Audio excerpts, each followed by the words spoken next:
So, as you know, we always love once a month to have Magan Basham come on. She is the cultural reporter for the Daily Wire and an excellent, excellent cultural reporter. If you don't have a reader's pass, you are missing some great, great content that she is producing. Last time she was here, we talked about a FBI raid on a pro-life protester, and I wanted to know more about that. And so I've asked Magan to kind of follow that story up. Magan, first of all, it's good to see you. How are you doing? I'm doing well. Thanks for having me. I'm not as well as you because I didn't just come off a whirlwind European tour, but I'm good. Believe me, I'm about to pitch forward. This is the second week I've done the show, absolutely exhausted. But this turns out to be a bigger story than we were talking about last time. I mean, there's actually a task force formed after the Dobbs decision overturned Roe to deal with pro-life protesters. Is that a fair statement? No, that's exactly what's happening. So essentially what we've seen is that after the Dobbs decision came down, in July, the Biden administration formed a reproductive rights task force, and it's housed in the DOJ in the Office of Civil Rights, which is the same division that houses these FACE Act. They investigate these FACE Act violations, which is freedom of access to reproductive clinics or something like that. I can't remember what the exact acronym stands for, but it's basically freedom of access to things like both pro-life centers and also abortionists. So essentially, once the Biden administration launched that, we started to see this ramp up in these FACE Act arrests. But what's interesting is, as we talked about last time, there was a pro-life case that was fairly astonishing to the nation. This father, Mark Houck in Pennsylvania, who was arrested with, there's been a debate over whether or not it was a SWAT raid, but it was a lot of FBI agents showing up at his house early in the morning for a man who had no criminal history. And this certainly wasn't a violent actor. This wasn't somebody that people would have characterized that way. So after that, now in October, we had another arrest like that of another 11 pro-life demonstrators. And we've had 28 so far this year. So what we're seeing is just a lot of ramp up of activity coming out of these FACE Act violations. So when I started digging into it, before we get to talking about how this happened, I think it's worth going back and saying, look, here is how these arrests are being made for charges like trespassing, charges like blocking an entrance. So hardly something you would expect the full weight of federal authority to come down on. And so I went ahead and I called one of the people who was arrested in that last case. And it's a man named Cal Zastro, and his group of demonstrators were in front of a clinic in Tennessee. And the DOJ is claiming that they obstructed and intimidated, and there was a suggestion of violence. I asked them about that. He said, no, there was no violence. There was nothing like that. There wasn't even a little shoving match or any sort of little scuffle like we heard about in the Mark Houck case. What he said was that essentially they were just praying and singing. They were trespassing. And so they got a trespassing charge from local authorities. And that seems to have been what brought the FBI to their doors. And I just want to play a real quick clip of Cal Zastro, who was out of the country at the time, but he received a call from his colleagues about what happened when the FBI came to arrest them. And so he called me when I was in Ukraine and said, hey, the FBI have just raided Paul's house. They got guns pointed at the kids' heads. And they haven't heard from Paul for 6 hours. And it's bad.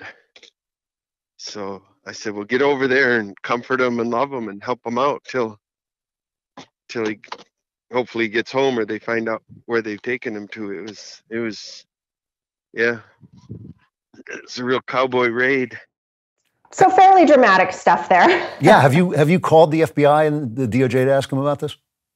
Yes. So, that's another part of the story is that I have tried to get in touch with the DOJ, specifically this reproductive rights task force several times. They're not the only ones I've called, but I've tried multiple avenues and I'm getting nowhere. And what's interesting is, a lot of reporters who cover this beat, we talk to each other and they're getting the same thing. So I made a call to Roger Severino, who worked in the DOJ under the Obama administration when they very first started to prosecute some of these FACE Act violations against pro-lifers.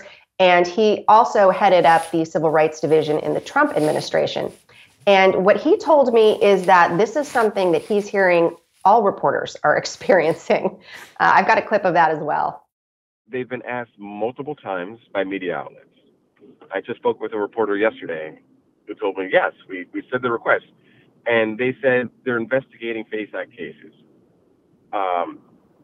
that on all bases. Okay. How many? They refuse to answer. So an interesting note here is it's not just us lowly reporters who are not getting answers from the DOJ. Congressman Chip Roy of Texas has also demanded some details on, okay, exactly how many arrests have you made in these attacks on something like 84 churches and something around 80 pro-life organizations. So that's together. So separate 80 churches, 75 or so pro-life organizations. How many arrests have been made under the FACE Act in those cases? Because those are also FACE Act violations. And he is also not getting any information from the DOJ. So there seems to be just a really wide stonewalling here for not just reporters, but also congressmen.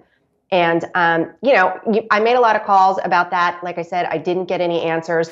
But what I did do this morning was I attended a Heritage Foundation panel on some of the people who have been targeted by these kind of abortion activists, really sort of violent people. And one of them was a woman named Julaine Appling, and she's the, I'll have to check my notes, but she's the president of the Wisconsin Family Action Group. And they are a pro-life group, and her offices were attacked with 2 Molotov cocktails, and it was set on fire. So a little bit more than singing and praying in front of the entrances. And she says that she has only heard from the FBI once. This happened back in May. It was on Mother's Day. And when she heard from the FBI, it was because she called them. And not to inundate you with sound bites, but I do feel like it's worth hearing her describe that. It came out with 3 cans of physical evidence, left and said, this is an active, ongoing, aggressive investigation. I've heard from FBI once, and it was at my calling them because someone was trying to say, hey, we're trying to track down a phone number, and it just sounded suspicious. So I called the FBI. I've heard nothing from ATF. So there you go. That kind of lays out the situation.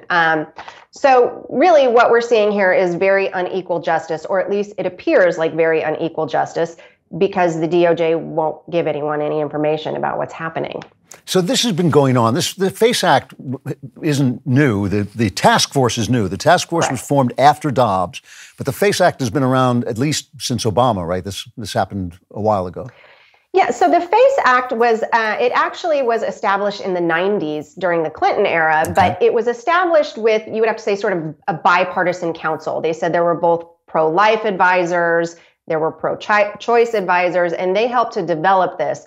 But under Obama, what Severino told me is that it came to be enforced only against pro-lifers.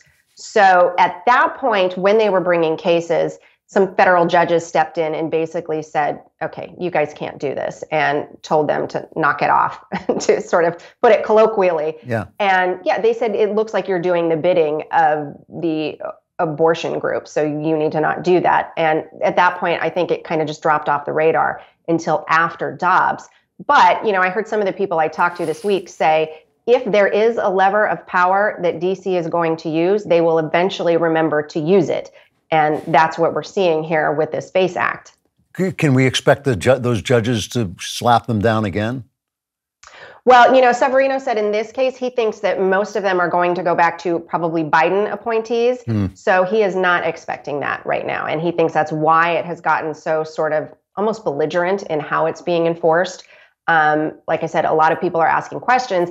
And if it were just pro-life groups asking questions, I think that would make a little more sense. But when you see that they're stonewalling all reporters, it was really hard to get any information. If you go onto the DOJ site, you cannot find any details whatsoever about them investigating any of these attacks on pro-life organizations. And again, we're talking about blocking an entrance versus Molotov cocktails. So it's a pretty stark difference. This is dirty stuff. This is really bad stuff, because these are, obviously you can trespass. You should get a ticket for trespassing. You can do things that are wrong, even when you're on the right side. But we had an FBI whistleblower who was investigating real crimes like murder and things like that. And he said he never used SWAT team. He was on a SWAT team, and he said you would never use a SWAT team in situations like this.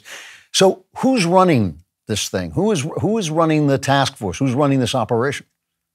Yeah, and I do want to actually, before we get to that, really quickly say about that SWAT team issue. One of the things that Severino pointed out was that, look, it's actually very dangerous to bring SWAT teams into situations where they're not needed. There have been cases where people have been shot who were not violent offenders. One of them, he said, in a gambling ring. So people who they were not expecting to be violent, and someone actually ended up dying, weapons discharge. It's not a good idea to do that.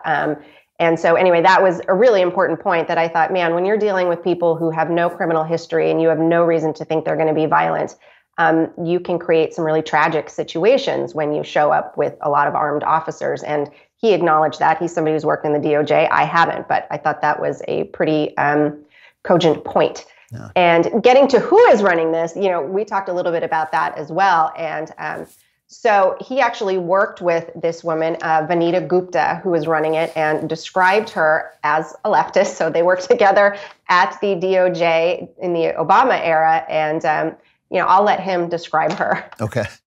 She was at DOJ Civil Rights, and we overlapped, I believe. Yeah. And she was a left-winger then, and is even more left-wing now. There is good reason to believe, given her high position at DOJ, that she's deeply involved, regardless of her politics, because that's the nature of her job. When you add in her politics and her known left-wing views, then of course she's going to be not only informed but deeply involved in pushing this. That's what one would expect, given her background. Wow. I mean, yeah. Yeah, I would like to say also, I would have really wanted to give Vanita Gupta the chance to answer that. But like I said, I can't get through to her. So yeah. And the second in command, she is also sort of known for being very pro-choice, aggressively so. It's a woman named Kristen Clark, and she has on Twitter called crisis pregnancy centers predatory and fake clinics. And so we have two known, fairly biased actors running this task force. What about these clinics? I do hear liberal people sort of talk about these clinics as if they were like the Salvation Army in the old days, converting people by giving them food, that they draw women in and then they get them to give birth and then they don't help them at all. What do they do exactly? Are they suspect? No, well, look, I mean, they wear what they do on their sleeves. They are pro-life, so they're very clear that we're not going to help you get an abortion. So I don't think they're tricking anyone. Yeah. What they will do, though, is they provide a lot of free medical care. They provide ultrasounds, prenatals.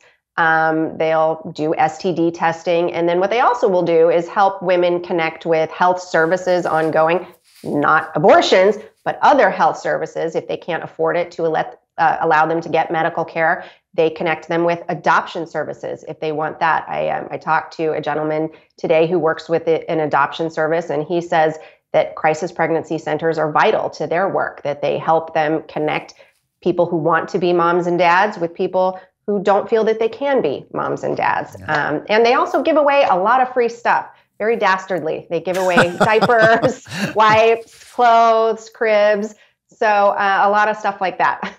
I have to get one of these people. I don't know if I can, but I'd like to get one of these pro abortion activists to come on and explain this to me, because I do not see this commitment to killing children over giving them to people who want them. Magan, really good job, and I really appreciate it. Next time you come on, let's talk about the movies or something a little bit more cheerful. But I just feel the FBI, an organization I have admired my whole life, has gone bad, is rotting from the head down. And I think that it's important to cover it. And so maybe the next time you see me, I'll have been carted off myself. But I hope to see you again. I hope not. Yes, me too. And I hope to see you again next month. Thank you very much. Magan Basham, if you're not reading her stuff at the Daily Wire, you should be, so do. Thanks a lot, Magan. Thanks so much.